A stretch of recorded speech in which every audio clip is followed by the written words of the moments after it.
बीज दिया है वो किस किस किसान को दिया है।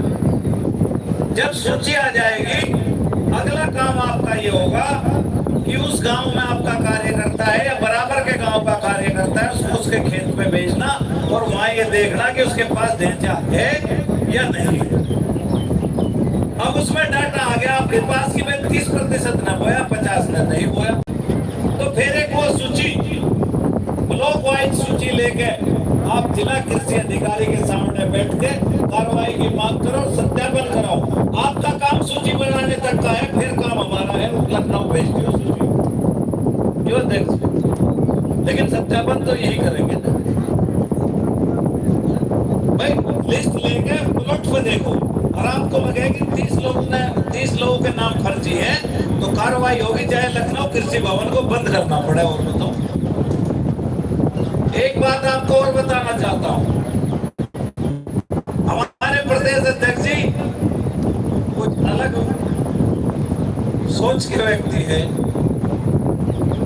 ये सब बातें आई, कुछ बातें हुई, इन्होंने देखा कई जगह होंगे।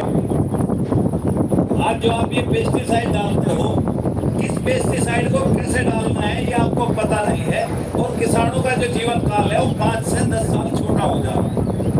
अगर एक व्यक्ति खेत में लगातार स्प्रे करता है 20-25 साल, तो उसकी उम्र 5 साल कम हो जा रही है, क्योंकि जो प्रोड्यूस है ना पेस्टिसाइड की, जो पेस्टिसाइड का असर है वो गर्मी में, एक तो आपको पता नहीं है, तरीका नहीं पता लगा, दोपहर का समय हो रहा है, खेत में उसे छिड़क रही, 2 गुनी गैस होगी, वो सब आपके अंदर जा रही है, आपके लंग्स और फेफड़े में वो नुकसान कर रही। तो एक तो पेस्टिसाइड या खाद जो भी डालो वो नरम से मौसम है, शाम को 5 बजे के बाद आपको डालना चाहिए। 5 बजे के बाद थोड़ी ठंडक होती है और रात में गैस बढ़ती है, उससे वातावरण में भी नुकसान कम होता है। तो अध्यक्ष जी के खेत पे अब कोई विजिट करना चाहा अब कर लो, नहीं तो 2 साल के बाद एक पंचायत इनके खेत में होगी पदाधिकारियों। बताओ ना मैं, इन्होंने एक प्रण लिया है कि मैं डाई और यूरिया का इस्तेमाल इस फसल के बाद बंद कर दूंगा। मतलब ये आने वाली फसल, और जो ऑर्गेनिक सिस्टम है, गुड़ी का खाद, कार्बन का खाद या पेस्ट से उससे अपनी खेती करूंगा।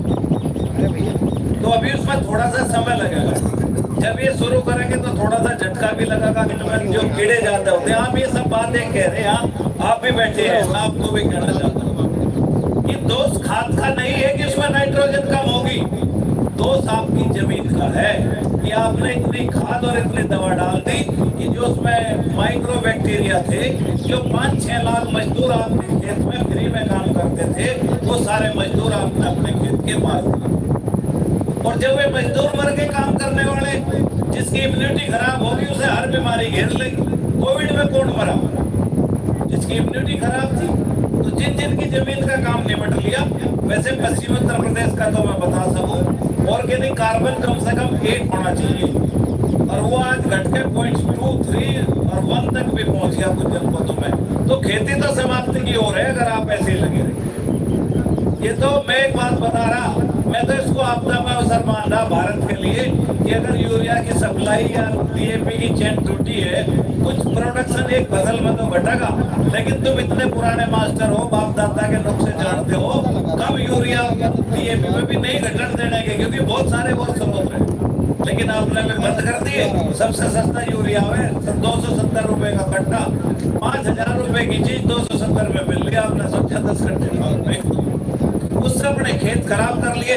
पहले अपनी मिट्टी का स्वास्थ्य सुधारो। जो हरनाम सिंह जी ने कहा, हम इनको के साथ एक संगठन का एमओयू करने जा रहे, लेकिन उसमें एक परेशानी है, किसान यूनियन के नाम से कोई भी संस्था इसलिए काम नहीं करती कि भाई 50 किसान यूनियन होगी, सब जाकर दबाव बना।